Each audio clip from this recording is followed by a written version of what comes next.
Hello students, welcome to my YouTube channel JNT academy. इस video में हम लोग डिस्कस करते हैं ये प्रॉब्लम जिसमें हमें देखना है कि ये जो ग्रामर है वो एम्बिगियस है या नहीं है। अगर एम्बिगियस है तो हमें क्या करना है, इस ग्रामर से एम्बिगिटी रिमूव करना है। तो सबसे पहले हम लोग ये जान लेते हैं कि एम्बिगियस ग्रामर क्या होता है। एम्बिगियस ग्रामर होता है ऐसा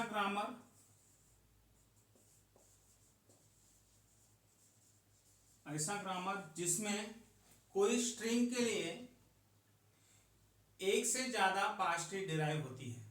ठीक है, कोई स्ट्रिंग है सपोज हमारे पास में, अगर उसको हम लोग एक से ज्यादा तरीके से डिराइव कर रहे हैं using particular grammar, then the grammar will be called as ambiguous grammar. ठीक है, फॉर एग्जांपल हम लोग एक स्ट्रिंग लेते हैं जो कि इस ग्रामर को बिलोंग करती है, ID plus ID asterisk ID एक स्ट्रिंग है।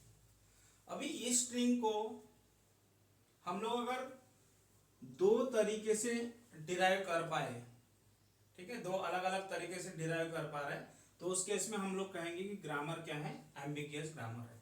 तो हमने इसके पहले भी वीडियो में डिस्कस किया था एम्बिगियस ग्रामर क्या होता है और हम लोग कैसे पास्ट ट्री डिराइव करते हैं। यहाँ पे भी हम लोग ये स्ट्रिंग कंसीडर करते हैं, और जब हम लोग स्ट्रिंग चूज करते हैं ना, तो बहुत होशियारी से हमें क्या करना पड़ता है, स्ट्रिंग को सिलेक्ट करना पड़ता है। क्योंकि ऐसा हो सकता है कि कुछ स्ट्रिंग के लिए हम लोग एक ही पास्ट ट्री डिराइव कर पा रहे हैं। ठीक है, उसके कारण हम लोग ये प्रूव नहीं कर पाएंगे कि ग्रामर इज एम्बिगियस ग्रामर। ठीक है, तो स्ट्रिंग सिलेक्ट करते वक्त हमें ऐसा स्ट्रिंग सिलेक्ट करना है जो हमें मदद करेगा ये प्रूव करने में कि ग्रामर जो है वो एम्बिगियस ग्रामर है। तो हमने ये वाली स्ट्रिंग लिया ID plus ID asterisk ID। इसके लिए हम लोग करते हैं पास्ट ट्री डिजाइन। तो जब हम लोग पास्ट ट्री डिजाइन करेंगे तो जो स्टार्ट सिंबल है वो रूट पे आएगा और फिर उसके चाइल्ड। तो आप ये वाला प्रोडक्शन ले सकते हो, नहीं तो ये प्रोडक्शन ले सकते हो। यहाँ पे ये दोनों प्रोडक्शन ले सकते हो, तीसरा प्रोडक्शन नहीं कंसिडर कर सकते हो because our string does not have parenthesis. String में क्या नहीं है, पैरेंथेसिस नहीं है। तो दो में से आप कोई भी एक प्रोडक्शन ले लो, और यहाँ पे हम लोग लिखते हैं E, यहाँ पे आएगा प्लस, यहाँ पे आएगा E। ठीक है, तो हमें प्लस तो मिल गया, यहाँ पे ID चाहिए और इस साइड में भी क्या चाहिए, ID चाहिए। तो इसको हम लोग अगर हम लोग ID से रिप्लेस करते हैं, because we can replace this E by ID, E tends to क्या है, ID है। तो इसका मतलब है कि E को हम लोग ID से रिप्लेस कर सकते हैं। वैसे ही अभी यहाँ पे हमें क्या चाहिए, इस साइड में हमें चाहिए ID एस्ट्रिक ID। तो उसके लिए हम लोग ये वाला प्रोडक्शन कंसीडर करते हैं जहां पे हम लोग लिखेंगे E एस्ट्रिक E। ठीक है, और फाइनली हमें यहाँ पे ID प्लस मिल गया है, यहाँ पे ID चाहिए, तो जिसको हम लोग E को ID से रिप्लेस कर सकते हैं और इस E को भी क्या कर सकते हैं, ID से रिप्लेस कर सकते हैं। ठीक है, तो ये होगा एक पास्ट ट्री। यही स्ट्रिंग को हम लोग दूसरे तरीके से भी डिराइव कर सकते हैं। तो let's consider now second production, that is E tends to E asterisk E। यहाँ पे लेते हैं E, यहाँ पे लेते हैं हम लोग एस्ट्रिक और यहाँ पे लेते हैं E। ठीक है, तो अभी देखिए हमें यहाँ पे एस्ट्रिक तो मिल गया है, इस साइड में ID चाहिए। तो हम लोग अगर इस E को ID से रिप्लेस करेंगे और इस E को हम लोग क्या कर सकते हैं, इस स्ट्रिंग से डिराइव कर सकते हैं, E प्लस E से, इस प्रोडक्शन से रिप्लेस कर सकते हैं, E प्लस E। तो अभी देखो आपको क्या क्या मिल गया है, आपको ID मिल गया है, फिर एस्ट्रिक मिल गया है, अभी ID प्लस ID चाहिए। तो ID प्लस ऑलरेडी है और यहाँ पे ID आएगा, यहाँ पे ID लिखते हैं हम लोग, यहाँ पे ID लिखते हैं। तो अगर हम लोग लीफ नोड पे ऑब्जर्व करेंगे तो हमें हमारी डिजायर स्ट्रिंग मिल गई है। ये हमारी डिजायर स्ट्रिंग थी जो हमें डिराइव करनी थी। तो लीफ नोड पे अगर आप देखोगे तो आपको क्या मिल रहा है, ID plus ID asterisk ID। और यहाँ पे भी देखेंगे अगर लीफ नोड पे हम लोग ट्रैवल करते हैं तो हमें मिलेगा ID plus ID asterisk ID। तो यही हमारी डिजायर स्ट्रिंग थी जो हम लोग डिराइव कर पाए हैं। पर यहाँ पे अगर हम लोग ऑब्जर्व करते हैं तो एक ही स्ट्रिंग को हम लोग मल्टीपल तरीके से डिराइव कर पा रहे हैं। मतलब we are getting more than one पास्ट tree which indicates that the given grammar is ambiguous grammar। ठीक है, एक से ज्यादा अगर पास्ट ट्री बनती है, लेफ्ट मोस्ट डायरेक्शन बनता है या राइट मोस्ट डायरेक्शन बनता है, कोई स्ट्रिंग के लिए तो ग्रामर कहा जाता है एम्बिगियस ग्रामर। यहां तक क्लियर है? ओके, हम लोग आगे बढ़ते हैं। इसके बाद क्या बोला है, if found ambiguous remove the ambiguity and write an equivalent unambiguous grammar. तो हमें तो ये ग्रामर मिल गया है कि ये एम्बिगियस ग्रामर है। अभी हमें क्या करना है, एम्बिगिटी को रिमूव करना है। तो एम्बिगिटी को रिमूव करने के लिए, वैसे तो कोई पर्टिकुलर एल्गोरिथम नहीं है, ठीक है। इसलिए ये जो रिमूवल ऑफ एम्बिगिटी का प्रॉब्लम है इसको अनडिसाइडेबल प्रॉब्लम कहा जाता है। ऐसा इसलिए क्योंकि हमारे पास ऐसा कोई फिक्स एल्गोरिथम नहीं है, वो एल्गोरिथम यूज करके हम लोग एम्बिगिटी को रिमूव कर सकते हैं। बट हम लोग मैन्युअली इस ग्रामर से क्या कर सकते हैं, एम्बिगिटी को रिमूव कर सकते हैं। इस ग्रामर को हम लोग रीराइट करेंगे ताकि उसमें एम्बिगिटी ना रहे, ठीक है। पर ऐसा कोई फिक्स एल्गोरिथम नहीं है। हम लोग जब एम्बिगिटी रिमूव करेंगे तो it varies from grammar to grammar. हर एक ग्रामर के लिए सोचना पड़ेगा कि हम लोग कैसे एम्बिगिटी को रिमूव कर सकते हैं। इसलिए एम्बिगियस ग्रामर जो है वो रिमूवल ऑफ एम्बिगियस ग्रामर, ये जो प्रॉब्लम है it is undecidable problem. Fine, तो देखते हैं अभी देखो ये जो ग्रामर है, अगर आप इसको ऑब्जर्व करोगे तो इस ग्रामर में एम्बिगिटी क्यों आ रही है। अगर आप ये एक्सप्रेशन देखते हो, ID plus ID asterisk ID एक अरिथमेटिक एक्सप्रेशन है, और आपको पता है अरिथमेटिक एक्सप्रेशन में asterisk has higher priority as compare to plus, ठीक है। मतलब एस्ट्रिक ऑपरेशन पहले होना चाहिए, उसके बाद ही आपका क्या होना चाहिए, प्लस। मतलब मल्टीप्लिकेशन पहले होना चाहिए फिर प्लस होना चाहिए। बट यहाँ पे वैसा नहीं हो रहा है।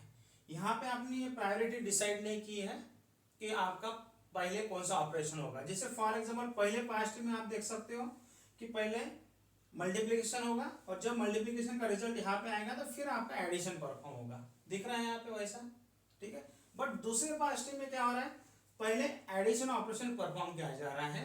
जब आपका एडिशन ऑपरेशन का रिजल्ट आएगा तो उसके बाद ही आप मल्टीप्लिकेशन कर पाओगे, बराबर है, जो कि गलत है।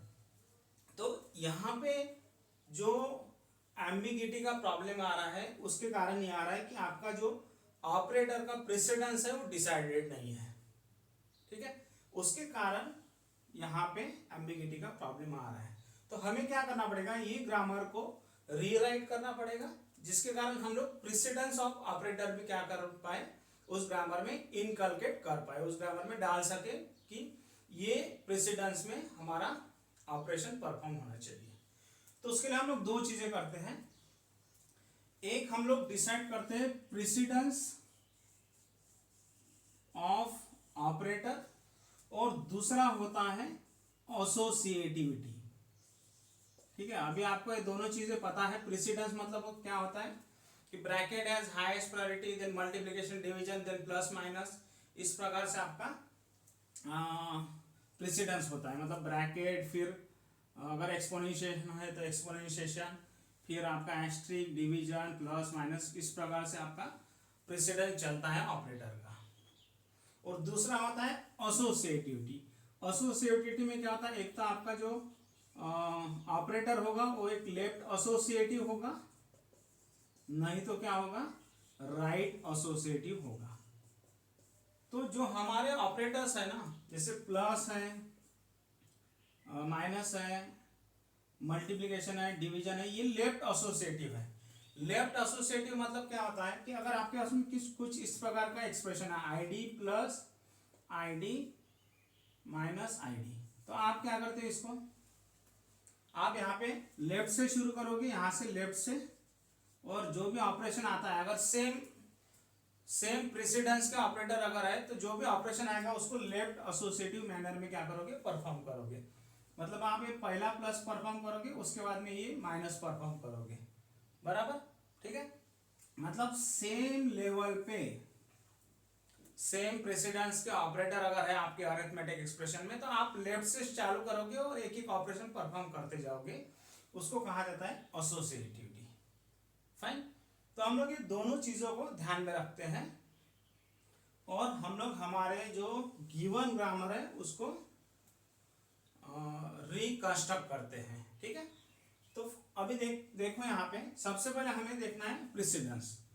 तो यहाँ पे जो हमारे प्रोडक्शंस है ना वो एक ही लेवल पे, सभी के सभी प्रोडक्शंस क्या है, एक ही लेवल पे है। तो हमें यही चीज चेंज करना है सबसे पहले, कि हमें क्या करना है, इस प्रोडक्शंस को, यहाँ पे जो प्रोडक्शंस है ना, इसको इनके प्रेसिडेंस के हिसाब से क्या करना है, अरेंज करना है।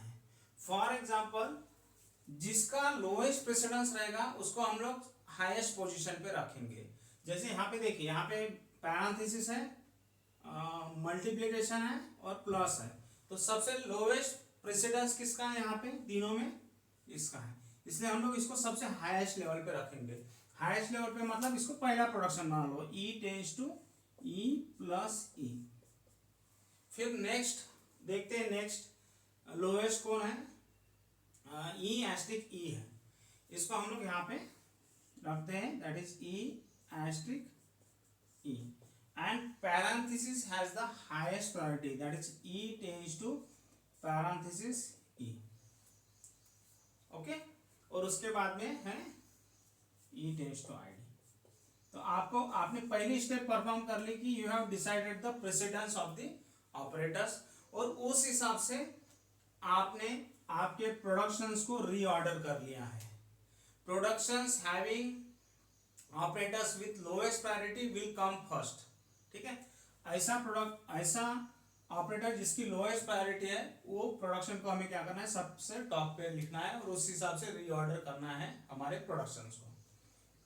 नेक्स्ट स्टेप हम लोग क्या करेंगे, हम लोग एसोसिएटिविटी डिसाइड करेंगे। तो हमें पता है यहाँ पे लेफ्ट एसोसिएटिव ऑपरेटर, आपका प्लस भी लेफ्ट एसोसिएटिव है और एस्टेरिक भी लेफ्ट एसोसिएटिव है, और यहाँ पे पैरेंथेसिस में कोई लेफ्ट एसोसिएटिव और राइट एसोसिएट नहीं रहता है, क्योंकि वहाँ पे हाईएस्ट प्रायोरिटी रहती है पैरेंथेसिस की। तो हमें ये दो चीजों पे फोकस करना है अभी, कि ये दोनों लेफ्ट एसोसिएटिव है। तो जब आपका ऑपरेटर लेफ्ट एसोसिएटिव है ना, तो उस केस में आपको क्या करना है, उस प्रोडक्शन को लेफ्ट रिकर्सिव बनाना है। क्या करना है, उस प्रोडक्शन को लेफ्ट रिकर्सिव बनाना है। तो ऑलरेडी वैसा ही आपका जो ये प्रोडक्शन है ना, लेफ्ट रिकर्सिव है, बट एक राइट रिकर्सिव भी है, ठीक है। तो रिकर्शन का मैंने ऑलरेडी वीडियो अपलोड किया है, उसका आप लोग देख लीजिए, उससे आपको पता चलेगा कि what is mean by left recursion. तो यहाँ पे लेफ्ट रिकर्शन है as well as right recursion भी है, बट अगर आपके पास में ऑपरेटर लेफ्ट रिकर्सिव है तो आपका प्रोडक्शन क्या होना चाहिए, सॉरी, अगर आपके पास में ऑपरेटर अगर लेफ्ट एसोसिएटिव है तो आपका जो प्रोडक्शन होना चाहिए वो लेफ्ट रिकर्सिव होना चाहिए। अगर आपके पास में ऑपरेटर राइट एसोसिएटिव है तो प्रोडक्शन क्या होना चाहिए, राइट रिकर्सिव होना चाहिए। तो हमारा जो ऑपरेटर है वो क्या है, लेफ्ट एसोसिएटिव है, इसलिए हम लोग क्या करेंगे, इस प्रोडक्शन को लेफ्ट एसोसिएटिव बनाएंगे, वैसे ही इस प्रोडक्शन को लेफ्ट एसोसिएटिव बनाएंगे, ठीक है।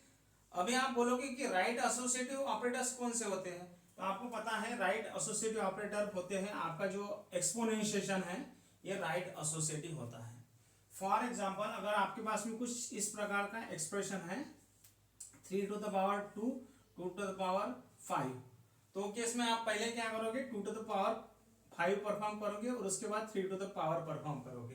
तो लिखते वक्त हम लोग इसका अरिथमेटिक एक्सप्रेशन कैसे लिखते हैं, 3 to the power 2 लिखते हैं, 2 the power क्या लिखते हैं, 5, बराबर है।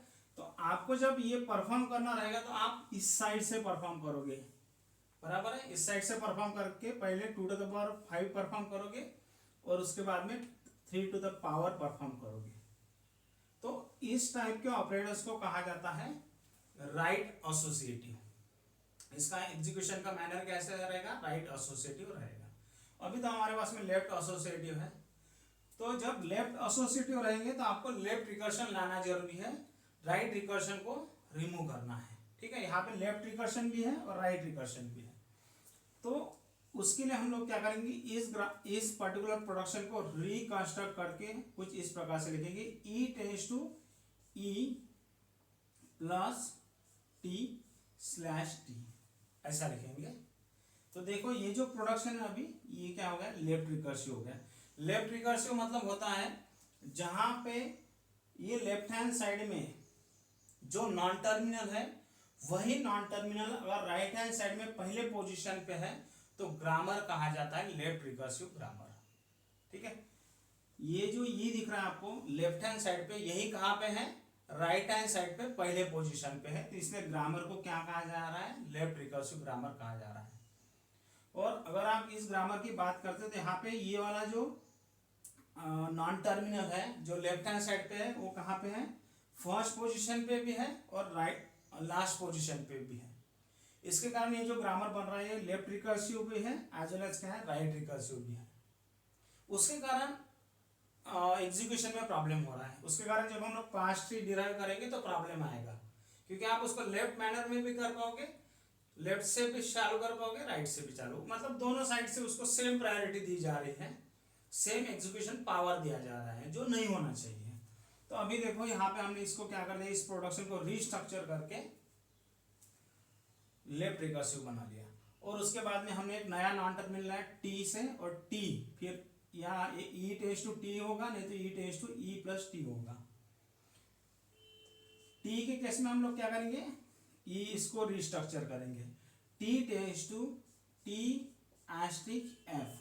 तो मैंने यहाँ पे क्या लिया है, इसके जगह पे टी ले लिया, इसके जगह पे एफ ले लिया है, स्लैश एफ। ठीक है, और यहाँ पे आएगा आपका एफ टेंस टू, यहाँ पे ई ही रहने दो, ओके। और फाइनली यहाँ पे आएगा ई टेंस टू आई डी। ठीक है, सॉरी इसमें और एक चीज करते, क्योंकि यहाँ पे ई नहीं आएगा, यहाँ पे ई न लेते हुए हम लोग क्या करते हैं, यहाँ पे इसको कुछ इस प्रकार से बनाते हैं, यहाँ पे आईडी ले लेते हैं, क्योंकि आपको पता है जब हम लोग ई से शुरू करेंगे यहाँ पे तो ई टेंस टू टी आएगा, मतलब E can be replace by T, can be replace by F and can be replace by I D, ऐसा चलेगा। E can be replace by T, T can be replace by F and F can be replace by I D. बराबर, मतलब leaf node पे हम लोग ID ला सकते हैं अगर हम लोग ऐसा रीस्ट्रक्चर करते हैं। ठीक है, ई लेते हैं तो नहीं पॉसिबल होगा, ई लेते हैं तो नहीं पॉसिबल होगा, फाइन। इसलिए हम लोग क्या करेंगे, एफ टेंस टू यहाँ पे आईडी लेंगे। तो इस प्रकार से हम लोग अगर हमारे ग्रामर को रीस्ट्रक्चर करते हैं तो हमारे ग्रामर से क्या मिल हट जाएगी, एम्बिगिटी हट जाएंगी, एम्बिगिटी रिमूव हो जाएंगी। ठीक है, तो जब हम लोग ग्रामर को रिकंस्ट्रक्ट करते हैं, रीराइट करते हैं, तो हमें यह भी ध्यान में रखना है कि ग्रामर का जो मीनिंग है, जो पर्पस है, जो ऑब्जेक्टिव है, वो क्या नहीं होना चाहिए, चेंज नहीं होना चाहिए। पहले ग्रामर जो परफॉर्म कर रहा था, पहले जो भी चीज ग्रामर परफॉर्म कर रहा था, अभी भी क्या हो रहा है, वही चीज ग्रामर क्या कर रहा है, परफॉर्म कर रहा है।